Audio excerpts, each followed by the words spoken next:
Hey, everybody, welcome to the NFL Playoffs recap on TYT Sports, brought to you by the Vizio P-Series 4K Ultra HD Smart TVs. I'm Ben Mankiewicz. That's Drew Carter joining us from St. Louis, Missouri. Taylor Jones. Drew wearing an Ohio State T-shirt. I'm just saying, it was a good game. Okay. Let's talk about the Panthers and the Cardinals. 27-16 Panthers. That does not reflect the dominance of the game. No.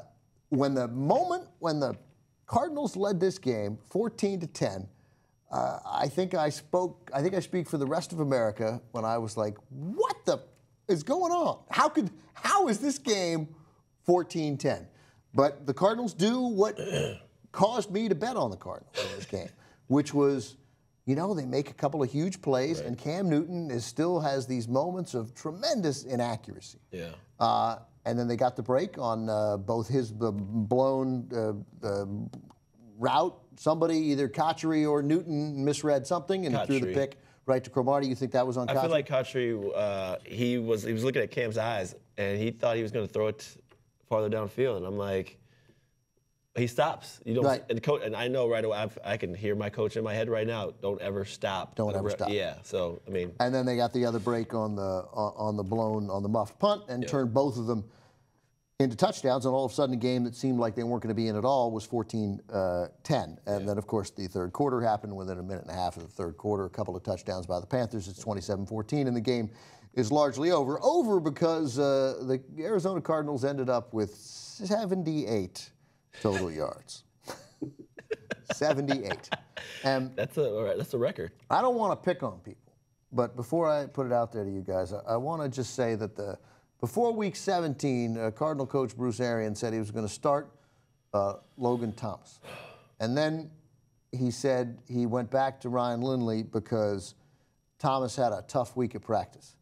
That must have been the worst week of practice anyone has ever had, because all I kept thinking during this game was, man, how bad must Logan Thomas be? Yeah, I think about that too. I swear I thought they were going to play Logan Thomas. I thought they were. And then, I mean, obviously the proof is in the pudding with the stats of their all-time lowest total yards in the NFL history in a playoff game. Yeah. So that's something to talk about. 78.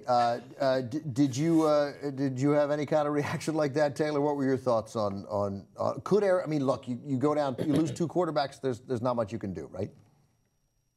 Hey, I mean, Bruce Arians is my favorite for Coach of the Year. Just to get to 11 wins with your third-string quarterback. If you want to, you could even refer to him as the fourth-string quarterback. But like you said, Logan Thomas apparently doesn't deserve to be the third stringer either. So I was like you. I was wondering, at some point, it can't get any worse. You got to get Logan Thomas in the game, just if it's even to create a spark or just some sort of change.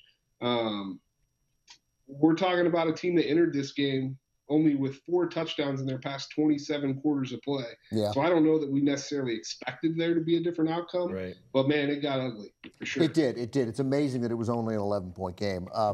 Look, I agree with you. Bruce Arians ought to win his second Coach of the Year and give Bruce Arians well, first of all, we saw what he could do with a competent quarterback, because Carson Palmer is, you know, an average NFL quarterback, and what he can do is win football games with those guys. He's got another 3-year, $50 million contract right after he hurt his knee, before he hurt his knee. But sad. You know, that said, he'd probably come back from that. And no, I'm incredibly impressed with Bruce.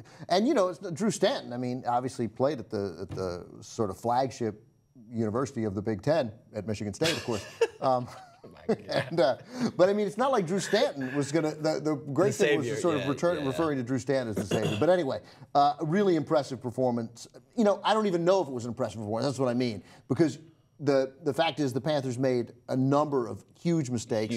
Newton was very tough, but very inaccurate. But let me put this out today to you guys, because I thought the key to this game was that first drive, that long drive in the third quarter, which did not even result in a touchdown.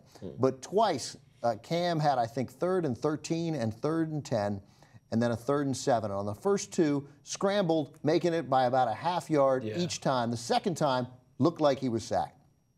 Then the last one also avoids the rush and hit a 9-yard pass to keep the drive alive. That allowed the punt to put the Cardinals back at the 2, which they obviously could not get out of, which then enabled us to see for the 6th time in the game the worst punter in the history of the NFL. And that led to the drive to the Whitaker touchdown and then the Ginn fumble and the other touchdown. So as tough as Cam was, and I did not think he was that impressive, man, that change of field position, those first downs, because, again, I don't know how the Cardinals could have won this game, but if this game is at 14-13, as it was then, and you stop them early and they punt from the 20 instead of where they ended up, who knows what happened? And Ginn, for a change, because we kept thinking, the play-by-play guys kept saying, well, maybe now Ginn will have a chance. But he never had a chance. He was catching the ball at the goal line. Right, There's no chance. All you're doing is fair catching it or letting it go over your head. Yeah. But he would have had a chance from a punt at the 20 maybe. For sure. And who knows? I really thought that was a true key for Cam. I think Cam definitely, he, like you said, didn't play well, but he did what he needed necessary in those certain moments. It was kind of like he had a few mishaps, like you said, a lot of miscued passes, but he had the right plays at the right time. He pulled out a little bag of tricks and he figured out a certain plays when he had to get a first down, he had to get a certain pass, but it wasn't a great game for Cam at all.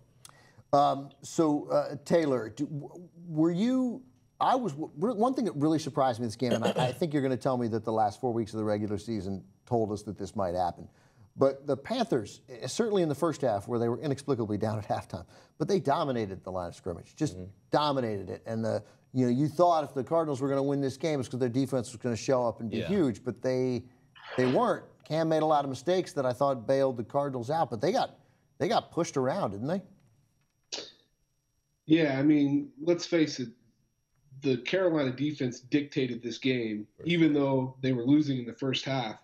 They didn't Arizona did not force Carolina out of their two-deep safety look. You can place a lot of blame on Ryan Lindley, but their lack of a running game didn't help them at all. I mean, I think they averaged like 3.2 yards per carry in the regular season, which was the worst in the NFL and by far the worst for qualifying playoff teams in the past like 20 years or so. So the fact that Carolina could play this shell defense with two deep safeties, they didn't have to load the box. Their front four dominated. Thomas Davis and Luke Kuechly ran from sideline to sideline. They looked like the best tandem of linebackers I've seen in a long time. They dominated. I mean, that's all there is to it. Taylor, you're going over these facts, these stats, and I'm thinking Arizona was starting their 4th-string quarterback. Their best offensive player, Andre Ellington, also out, although he only averaged 3.3 yards a carry. So you're at your second or third string running back, and your 4th-string quarterback, and I'm like, no, I'm going to take the Cardinals. What was that?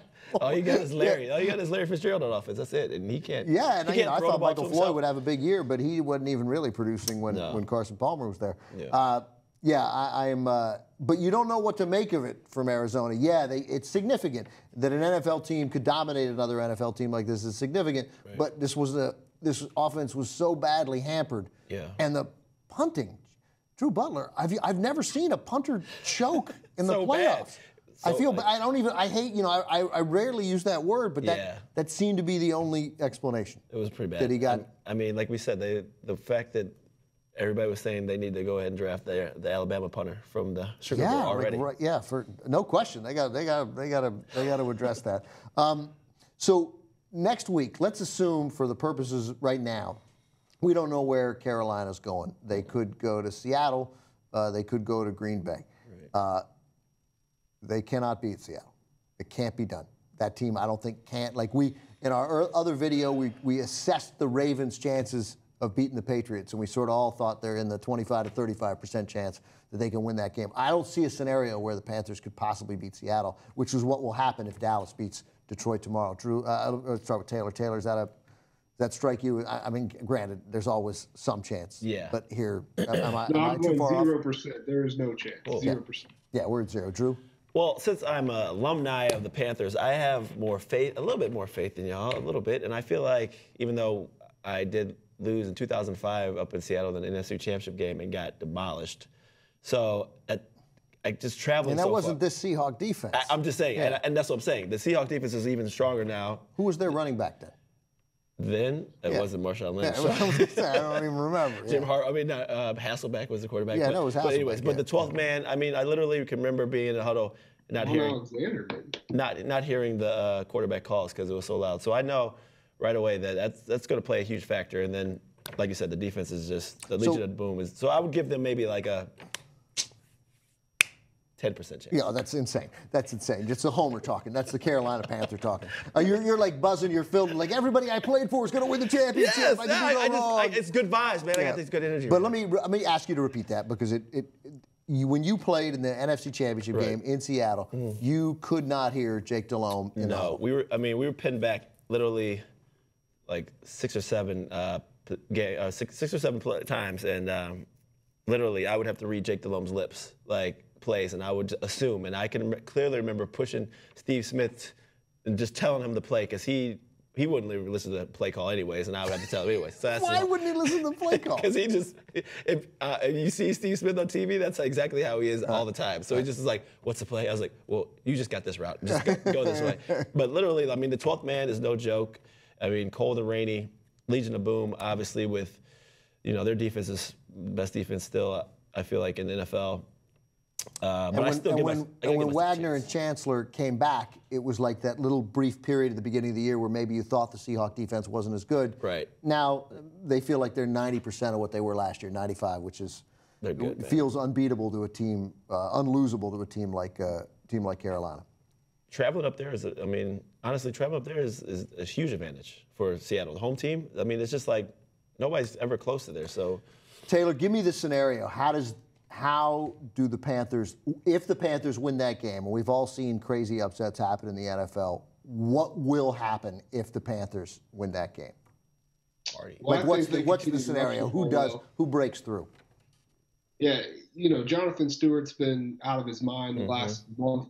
DeMarco Murray's the only running back with more rushing yards than he in the past 5 weeks. They've got to have a big game out of him. I don't think that any of the Panthers receivers can challenge Legion of Boom. They've got to do it with Cam Newton with the read option and Jonathan Stewart continuing this pace that he's on. And even still, like I said, 0% chance. Can we get a D'Angelo Williams sighting too, maybe? No, I think I see Jericho Cotchery and Kelvin Benjamin and Ed Dixon really stretching. I see them throwing up into a ball and just laying down. Yeah, I think this is where you and honestly, I don't want to make too big a deal out of it. The one guy who can stretch the field, Philly Brown. Oh yeah. I don't know. I hope he's from the. Sorry, I'm sorry. I don't know where he went to. He went to Indiana, didn't he? No. But honestly, he went to. I'm sorry, I'm still a new Big Ten team. He went to Rutgers, right?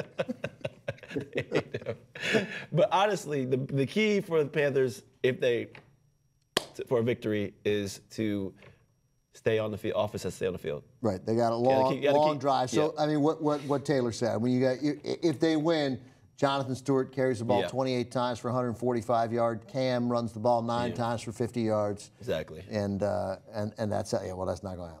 But anyway, maybe the flip side is somehow we feel like if they go to Green Bay, then that's what's amazing about Seattle and what they've done to that home field advantage is that 5 years ago, we would have thought, man, there's nowhere worse to play on the road in the playoffs than Green Bay. Right. But now we think there is. We know there is, and it's Seattle. All right, Taylor Jones, thank you very much. Drew Carter, thanks very much. This has been the NFL Recap on TYT Sports, brought to you by the Vizio P-Series 4K Ultra HD Smart TVs. Thanks for watching, everybody.